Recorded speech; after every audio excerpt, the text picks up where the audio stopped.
Well, welcome to episode 34 of Sports Shorts. I'm your host, Bobby Hacker, and my guests today, I'm very happy to have the current president of the Sports Lawyers Association, Allison Rich, and the new president-elect of the association, Layth Gafoor. Welcome, folks. Thanks, Bobby. Hey, Bobby. So today for our Sports Shorts episode, much like we did last year after our conference, which we just completed in Atlanta, I'd like to have a little discussion about what went on, what those of you that didn't make it missed, and with Allison, with one more year to go in your term, what you're looking forward to, and Layth, what you need to learn in the next year before you take over the reins of the organization. So first of all, as a general comment, and just you guys can jump in, needless to say, it was great to be back in person for the first time in 3 years for our annual conference. And, you know, from my perspective, I got nothing but positive feedback regarding our program. What about you guys? Absolutely, only positive feedback, which is great because usually there's something to complain about, but we found that everybody was really excited to be back. Everybody was excited to be in the sessions. We've got amazing feedback on the sessions themselves, which is great. And shout out to our conference chair, Naima Stevenson-Starks, worked tirelessly with our committee and me and Melissa to try to put everything together and find the best topics for our attendees, the most interesting to keep people engaged, but then also kind of mixing things up a little bit and taking advantage of some of the opportunities of things we tried during the pandemic when we were virtual, having some after hours sessions, cocktails and conversations, having music at live music at one of our receptions, just doing some things that were a little bit different, and having one panel live streamed during the lunchtime on that second day, where we looked at things from the client's perspective, which is a little bit kind of turning things on their head, normally how we address things. But it was an amazing few days. People were just really positive, excited to see each other, excited to engage, and looking forward to continuing what we're doing moving forward. Right? And Bobby, you know, I think it bears mentioning that you've just completed your role as immediate past president. So you certainly have perspective in giving Allison and I the opportunity to follow in your footsteps. Allison, I love what you said, and I agree. I'm going to take it one step further, just for there was no halo effect, like this positive feedback. I think it really had nothing to do with us getting together for the first time in 3 years.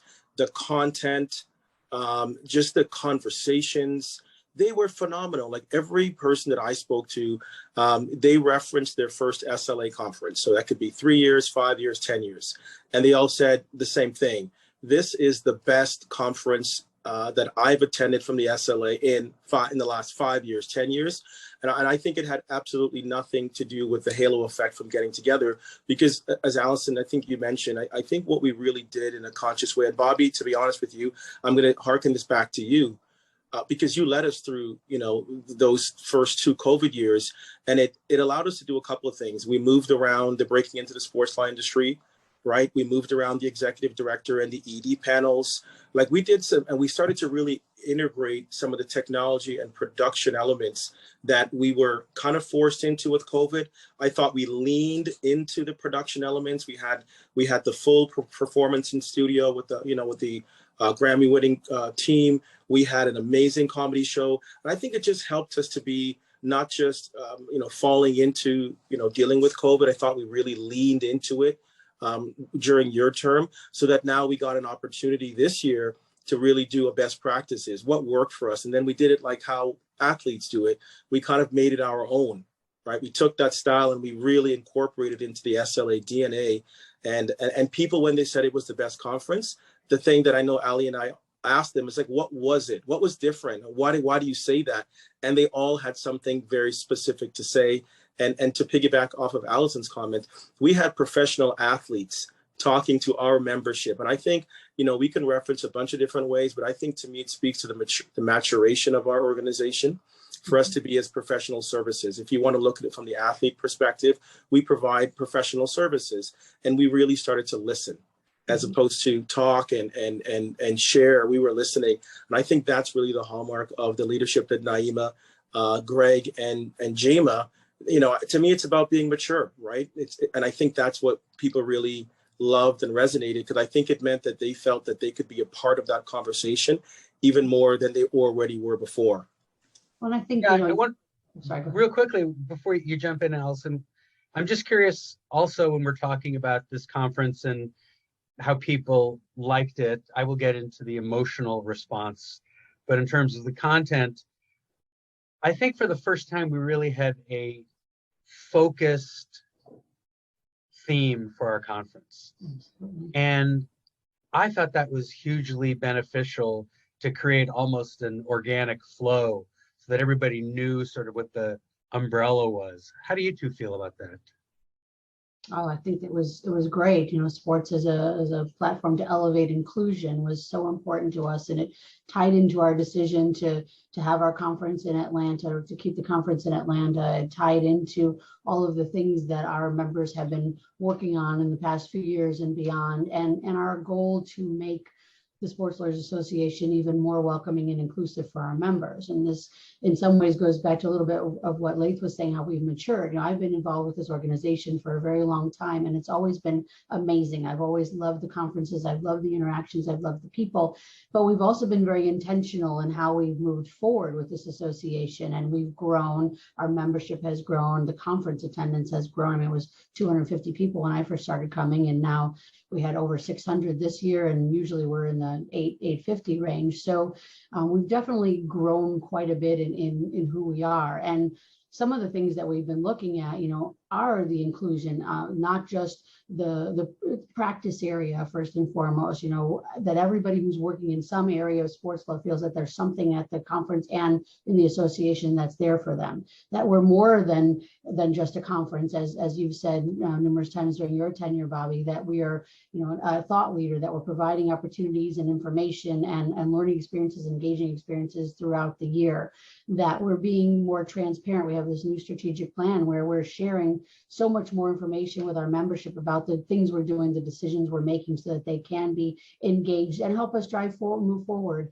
bringing in more membership into our committees, really just trying to, again, be more inclusive in so many different ways, because this is an organization that's really for everybody in the sports law field, and we want to make sure that everybody feels that.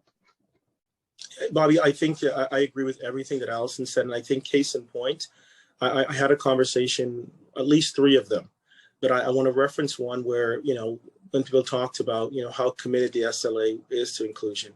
And all I needed to do was point just to the left and see a massive banner just says inclusion. Like it wasn't under the, around the corner, it wasn't buried in the program. And I think that there was just something about that. And I think it bears taking a look at, because what it did was on Wednesday, we went to the Dream Game. It was phenomenal, right? It was just this moment for us to tap into that energy, that really dope energy from Atlanta. Like that Atlanta energy is just so special because it speaks to culture, it speaks to creativity. There's tons of history. And I think that it started off with the basketball game, the Dream Game, and honoring Renee Montgomery, and it just kicked off. And the other part that I really thought was really special is just the way in which the conversation started to become really, really personal, and it really started to feel like it felt different. Case in point, I don't know that we've ever had a city or a state welcome us. And I just love the way that the conference committee was able to bring in, elements from the judiciary, elements from the mayor's office. I really felt that we were bringing Atlanta into that ATL, that SLA spirit, and it had its own little look and feel. And I don't know that we've done it to that level before, but to Allison's point, we were very deliberate about staying the course in Atlanta because of what was going on the ground. And I really and wholeheartedly believe that, because we committed as a board to consciously making that decision 3 years ago when things may have looked much more differently. I felt like the Georgia and the Atlanta community welcomed us in such a warm way. It was just like, you can't really take away Atlanta from that conference. We couldn't just take that program and drop it in Philly or drop it in New York. It was so much about the tapestry of what was going on in Georgia. And I think that it gave off a really great energy, because that theme of inclusion really resonated with what was going on, not only in Georgia, but around the country, but we really created this, sometimes you can go in and you could superimpose your vision on the community, but I really felt like there was a real alignment from the dream game all throughout the conference program that Naima, Greg, and Jama put together. I really felt that it was so woven beautifully into the fabric of that community, and it left people feeling really good. Mm-hmm. I don't know how to describe it. I think people felt really good about being a part of something special, and maybe that's what it is. It felt like everyone felt like they were a part of something special. My panelists, all my panelists were non-lawyers, mm-hmm. and they were all outside of the association, and they were absolutely blown away by the professionalism, the love, the fraternity, and just the level of hard work, right? Sitting in there for hours and just going into materials, they were blown away. And I think that that's something that we can bottle and continue to move forward as we move to LA next year. I think just one comment on that note. So one of our founders, the founders of the SLA, Lloyd Shevsky, he was instrumental in developing our philanthropy initiative, where we donate a good amount of money every year to at least one organization in the community that now really especially helps, helps youth from underserved communities and helps them through sport. And we've been able to grow this organization or this initiative over the years. It's been amazing. But a big part of that was to kind of really show the good parts of the legal profession and the lawyers who serve in it and in this industry, and help leave the cities that we visit just even a little bit better than we found them when we first got there, because they have the opportunity to do more things. And I think everything you just said, Layth, that what this conference did was really help elevate our profession as well, and engage with the community while we were there in a way that was really meaningful and not just lip service. Yeah, I have to say that I was probably more impressed than I've ever been by the recipient of our philanthropic gift this year, the Soccer in the Streets program. Mm-hmm. Because, I mean, we always are trying to help serve underserved communities where our contribution of $25,000 can have an impact.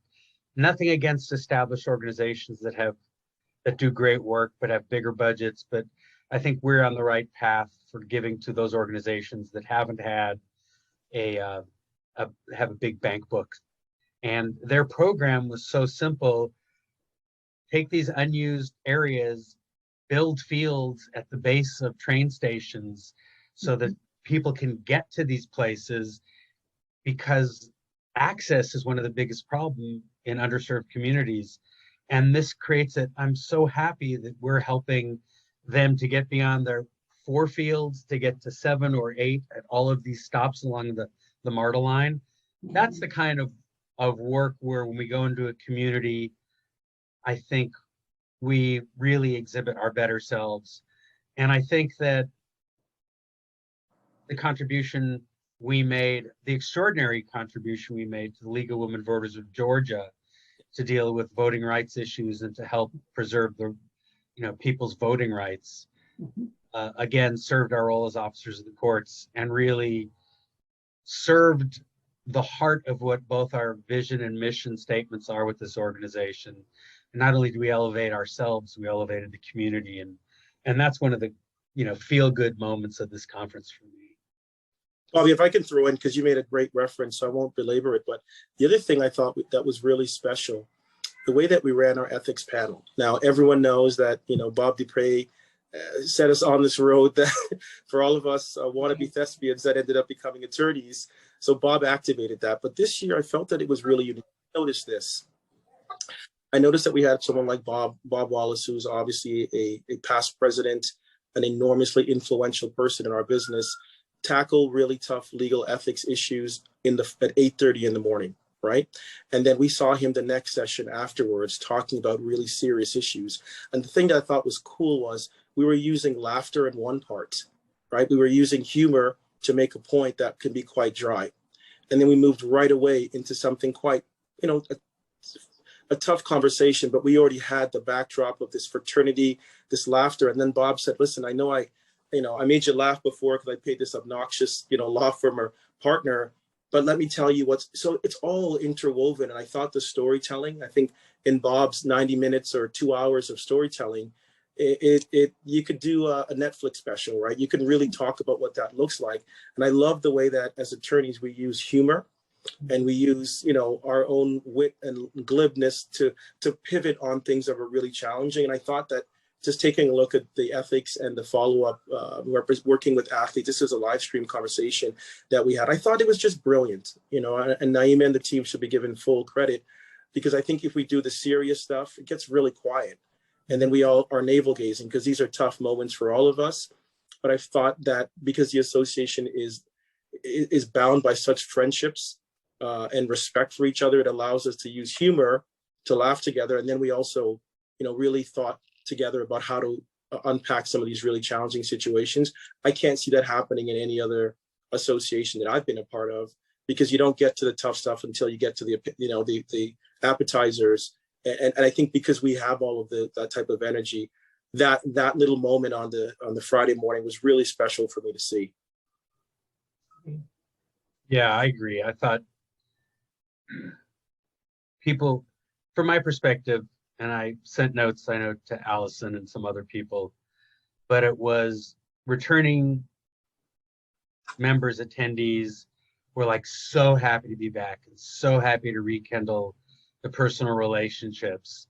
And the number of times is people would go like, can we hug?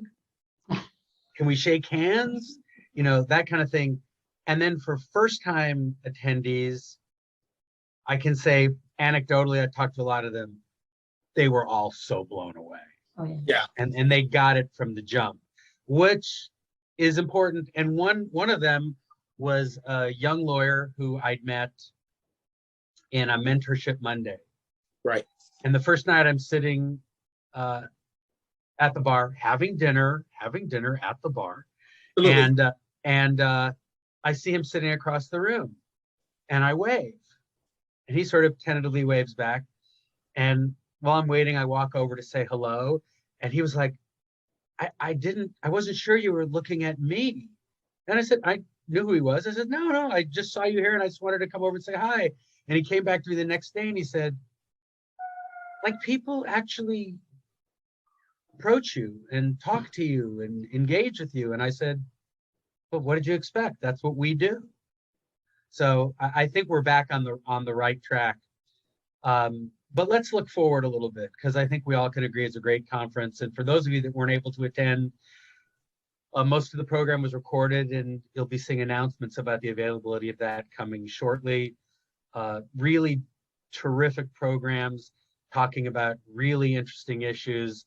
And you can see the ringleader himself, Layth Gafoor, standing up on stage doing a most unique introduction of his speakers, and they were spectacular. It was, so there's a lot to be gained. But Allison, so here you've made it halfway through your term. You got a year to go. What's on your radar for the next year? I want to keep us moving forward. I want to keep, people coming back, that this isn't just, like you say, the halo effect of coming off of COVID, but I want to make sure that we continue all the things that we've been doing throughout the year as well, and build on those. So continue to provide some great content throughout the year. Now that we can get back together, get back to some of our outreach events in the local communities, where we've had a number of those. We've had 9 of those since August, but we want to continue to do more so that people can engage with each other. That not only helps people connect and learn and grow, but it also helps our membership and people, reaching more people for them to learn about what we're doing. I think it's really important that we continue to think about who we are as an association. We're looking at a rebrand to be a little more clear about who we are and who we want to be, and who we serve, who our membership is. So that'll be something for people to look for, hopefully in the next few months, as we start working towards that.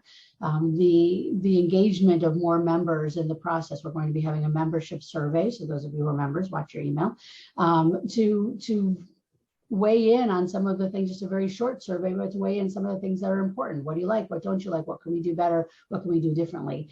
And then find ways to engage others, whether it's in our committees, whether it's in the outreach in the local areas, whether it's been in providing content really continuing to be more for our members, so people can think about and understand the types of things we're looking to do, where our vision is to be the preeminent sports law organization, global sports law organization. So to continue connecting on an international level with members and potential members and colleagues with whom we have relationships as well. So I think there's a lot of really exciting things happening, and we've started, and I'm eager to continue moving forward with the things that we're doing and to see what more we can accomplish. And then again, see what next year's conference brings as well, because even though we're not only a conference organization, that's a really important touch point for all of us to get together and to see each other and to engage and to brainstorm and collaborate and to learn some wonderful CLEs as well. But it's just a great way to kind of cap off that year and continue on to the next one.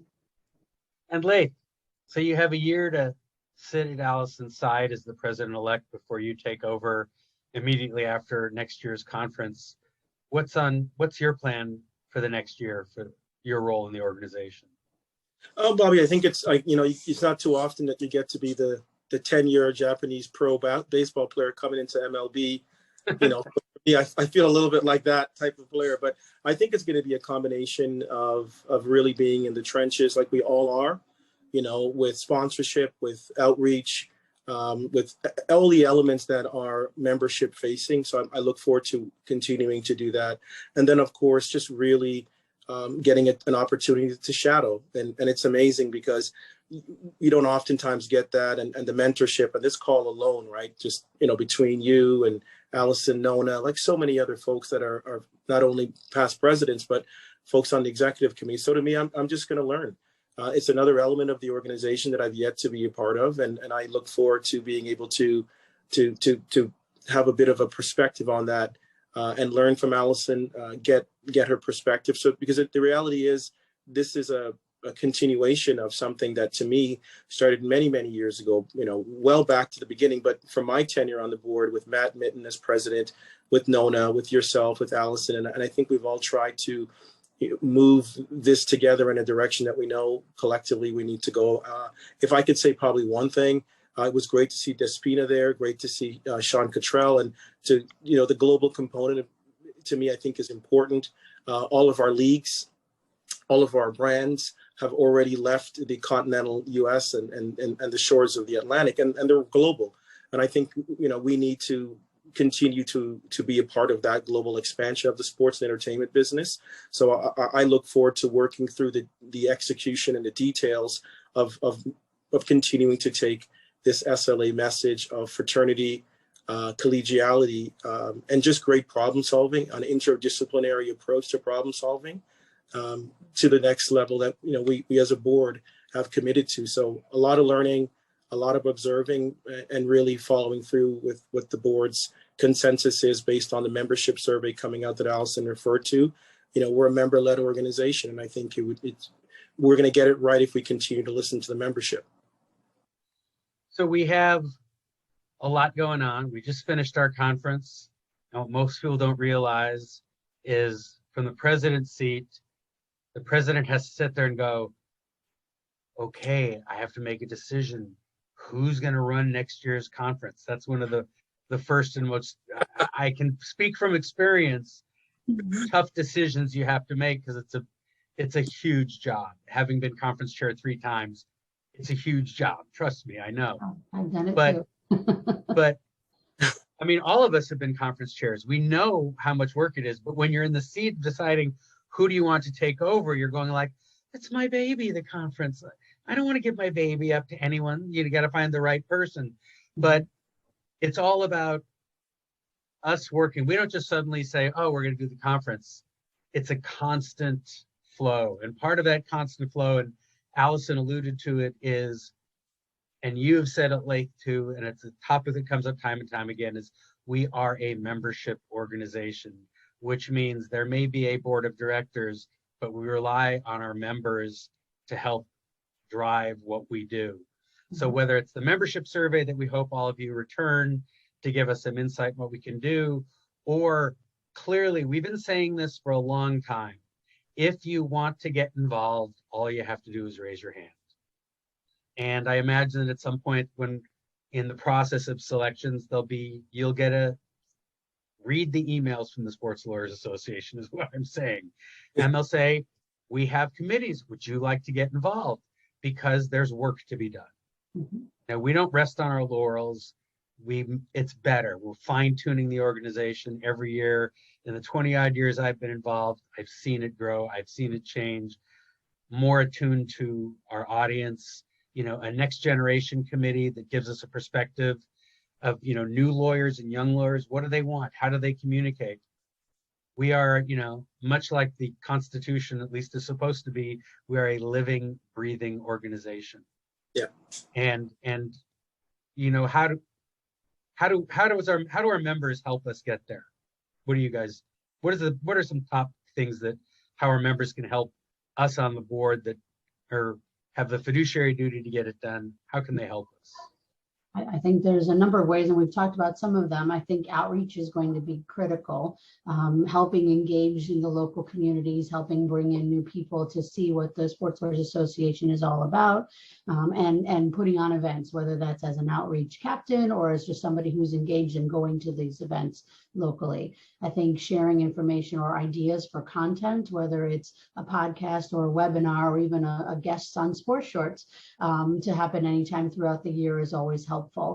We do look for people to join the committees, and as Bobby noted, something will be going on about that soon, kind of how people can engage with us. And just kind of giving us feedback, members to respond to that survey, I think is going to be really important. And we hope we get a critical mass of feedback, because that's going to help us as we continue to move forward. I did notice there was a question in the chat about next year's conference. It is in Los Angeles in May, so please mark that on your calendars. All that information is also available on our website, sportslaw.org, and there's a ton of information. And also on that website, we have a lot of our content. We have a YouTube channel as well. You're watching us hopefully on Facebook or LinkedIn, but we have a ton of content that we've produced over the last couple of years. So I think watching, engaging with us, giving us the feedback will be very much appreciated. And again, we'll be looking for feedback as we look towards our rebrand and some of the other initiatives that we're doing. But just stay connected with us. We love it. And I think simply, I think as one of my hat for many of my years on the board was in the outreach committee. Anyone who's listening to this, whether live or restream, send an email to Vera Diacovi and Norm Wayne.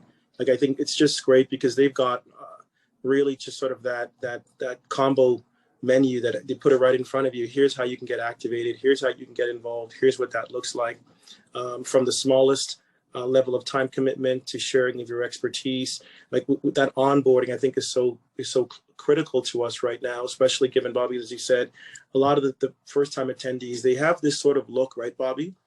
It's a sort of look where they're really blown away by the access and about why they're hearing and all the stuff that really rewarded them on their ROI for showing up to a conference on the other side of the country. And so I think for sure anyone listening, go on the website, scroll down to our outreach or our upcoming events. You'll find the contact for Norm Wayne and Vera Diacovi.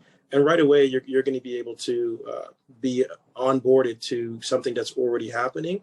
Or if you're in a certain area where nothing is happening for the next month or so, be a part of that and really plug in to that part of the SLA network and really start to help yourself by helping others as well. I think that's the SLA way is really service, right? Service to others as a means of showing that this is bigger than just, your salary or your role or your opportunities. It's about guiding and leading the industry in a place where if we don't do it, it really can fall apart. It really can, right? Because the societal dimensions that affect our industry, we see it all the time. And I think the attorneys in the field are much more willing than ever to be a part of shouldering what we can in the part of the business that we're in to keep the business going and to keep the fun and the value of the entertainment proposition that we provide to the country and to the world. Well, I can't thank the two of you for taking the time, do a little post-conference discussion and let our members and hopefully some people that will become members know what we do and how we do it. So we have 1 year till we're in my hometown, El Pueblo de Nuestra Señora La Reina de Los Angeles, here in Los Angeles. And, let's see if we can step it up and get some native people from the Tongva the original native indigenous tribe of Los Angeles to speak. I think that's an important thing in what we're doing in terms of truly exercising diversity and talking about where we came from and what we owe to those who came before us. And I'm sure we'll come up with a great idea. And one final comment to all the you listeners out there and people that will look at this later. We set our conference topics the first week of November. So when you send emails in March suggesting topics for a May conference, don't be surprised when you get the kind, we've already planned this. So it's a year planning process. We're collecting ideas already, trying to think about topics. And in November, we have a mid-year board meeting. That's when we set our conference schedule. So things change. There's a lot of interesting ideas. We have some evergreens, which will probably stick around. But depending on what theme we want to go with, we have the best people. We have the most knowledgeable people. Put on a good program, and we welcome everyone. We are truly inclusive. It's in our DNA. We celebrated it this year, and we will celebrate it for certainly as long as I'm on this board and active in the organization. So, my friends, Allison, Layth, thank you so much. I'll see you all soon, I hope. It's good. Thanks, Yes, Bobby. Steve. Bye, Take care. everybody. See ya. Allison. Yeah.